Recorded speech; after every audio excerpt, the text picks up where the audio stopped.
Hi everyone and welcome to Edulio's YouTube channel. In this video, we'll learn how to add zeros in front of numbers.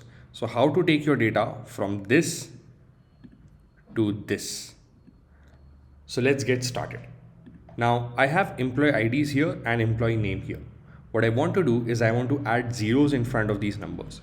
So my employee ID is supposed to be a 5-digit, and that's why in these cases, essentially I want to add zeros in front of the numbers. So let's see how we can do that. First, select the entire range. Now right click and select format cells. Now another way to go to this format cells dialog box is to use the shortcut Control+1 in Windows, and if you're a Mac user, Command+1. As soon as you do that, it will open the format cells window. Now here make sure the number tab is selected, then go to custom. Here under type, just select this, remove this, and now add the number of zeros you want to add. So in this case, what I'm going to do is I'm going to add 5 zeros. So now you can see in the sample, this is how the value will look like. So 10 will be shown as 00010. Now this is what I want. I'm going to hit OK. As soon as I do that, Excel will automatically add zeros in front of these numbers. In this case, there is no zero in front because it's already a 5-digit number, whereas all these cases now have a zero in front.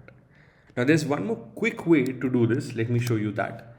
Let's say I want to add zeros here in cell A2. Now what I can do is I can double click, I can add an apostrophe and add the zero. So let's say 1, 2, 3 and done. So now you can see there are 3 zeros in front of 10.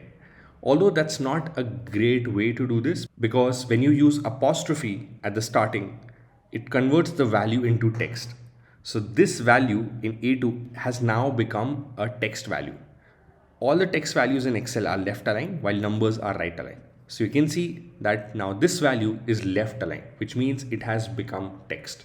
Now the problem with this trick is that if you use this trick, it will be messy when you try to work with formulas or with filters.